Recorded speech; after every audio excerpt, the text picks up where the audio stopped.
Catch of the Day by Ahmed Shoaibi.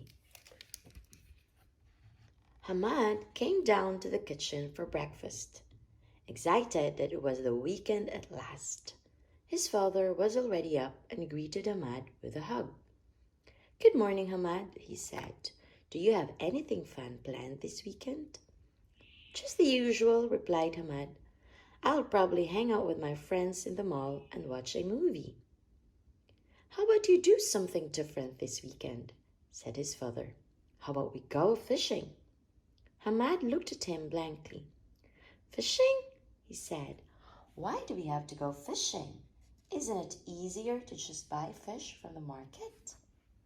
Hamad's father smiled and sat him down at the kitchen table. "Sure, it's easier to just buy it nowadays, but fishing is part of your heritage. You should know more about it. You should experience it. Fishing is how your ancestors survived, as it was a major part of their diet when other food sources were scarce. It was also an important source of income for them and a way of life. Your grandfather loved fishing. It will be fun. Come on, let's get ready."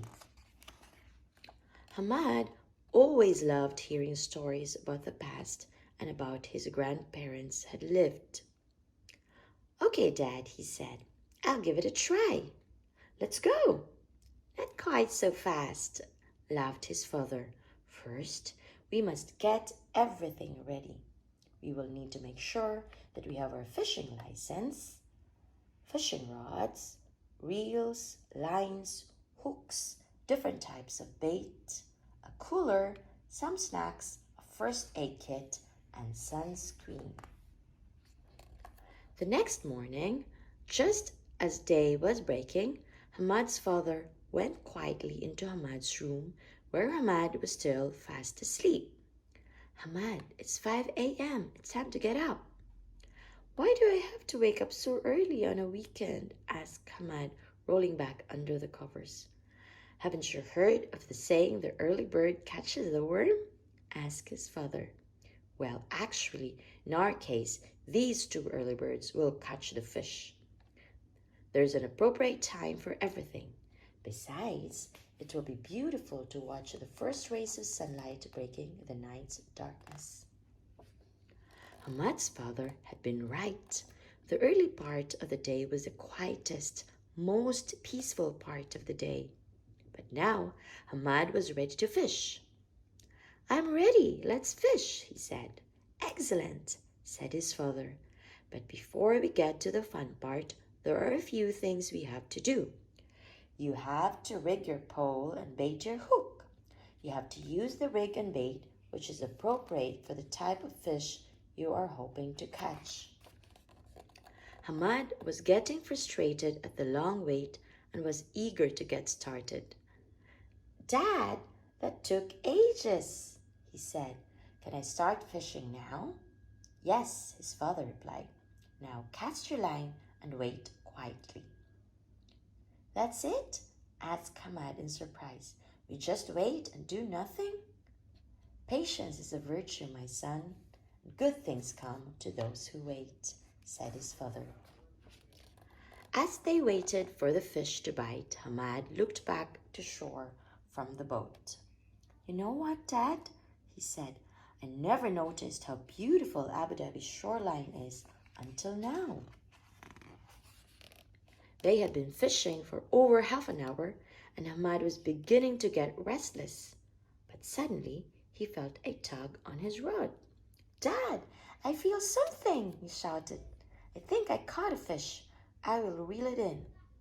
But as he reeled in his line, he discovered that it wasn't a fish at all. "Your first catch is a shoe," laughed his dad. "But don't give up just yet. Sometimes what you get isn't what you had hoped for. But be persistent and try again until you get what you are looking for." But Hamad was getting fed up with waiting and angrily flung the shoe back into the sea. "Son, why did you throw the shoe so hard like that?" asked his father. "The fish will sense the splash and swim deeper into the sea. We'll have to wait even longer now."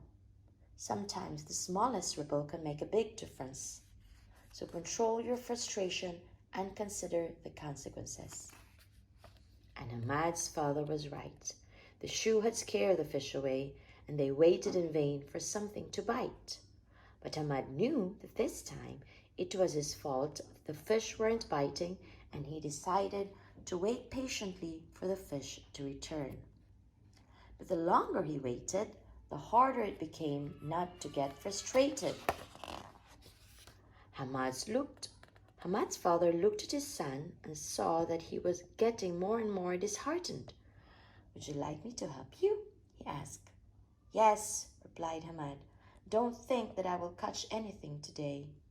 "Looks to me like you need a new strategy," said his father. "Consider changing your bait and your location, then try again. But you need to try smarter." Hamad did as he was told, but again waited and waited for something to happen. He was ready to call it a day when his father pointed excitedly at his rod. "Look, Hamad, something's biting," he said. "This could be your first catch." "Yes, it's definitely something," Hamad said. "It is fighting against my pull." "Reel it in and lift the rod up," said his father. "Whoa!" cried Hamad. "I caught a big one." Hamad was thrilled with his first ever catch and couldn't wait to catch another one. "Dad, you were right," he said. "This beats the mall and the cinema. It feels so good to have finally caught something. All that preparation, getting up early, waiting patiently, it's really paid off. Can we do this every Saturday?" It seemed that once the first fish had been caught, fishing became easier and easier, and soon the cooler was filled with fish. "Okay, Hamad," said his father. "I think we should call it a day and go back home." "But we are finally catching a lot of fish. Why stop now?" asked Hamad. "Son, fish is a natural resource which we should nurture and not deplete," explained his father. "It has fed your ancestors and will continue to feed your grandchildren if we take care of it and utilize it carefully. We should only take enough to satisfy our needs." Hamad and his dad had packed up and returned to shore and had now arrived home with a fish. "Welcome back," said Hamad's mother. "How was your first fishing experience?" "Definitely not what I was expecting," said Hamad. "It taught me patience. I enjoyed spending the day with my dad in the same way he used to spend time with his dad." "I'm glad you had fun," said his mother. "Take a shower and I'll cook your fish for you." After his shower, Hamad took a short nap.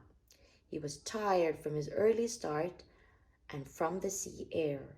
When he awoke, he went back down to the kitchen, where there was a huge bowl of fish biryani on the table. He sat down with his parents and began to eat. "Lunch is especially delicious today because Hamad caught the fish himself," said his mother. "Tastes so fresh," said Hamad. "Thanks to your cooking. Thanks to Dad for teaching me how to fish." "Thanks to your perseverance and patience, Hamad," smiled his father. "Thanks to our ancestors who recognized the bounties of the sea and protected it for many future generations to enjoy." The end.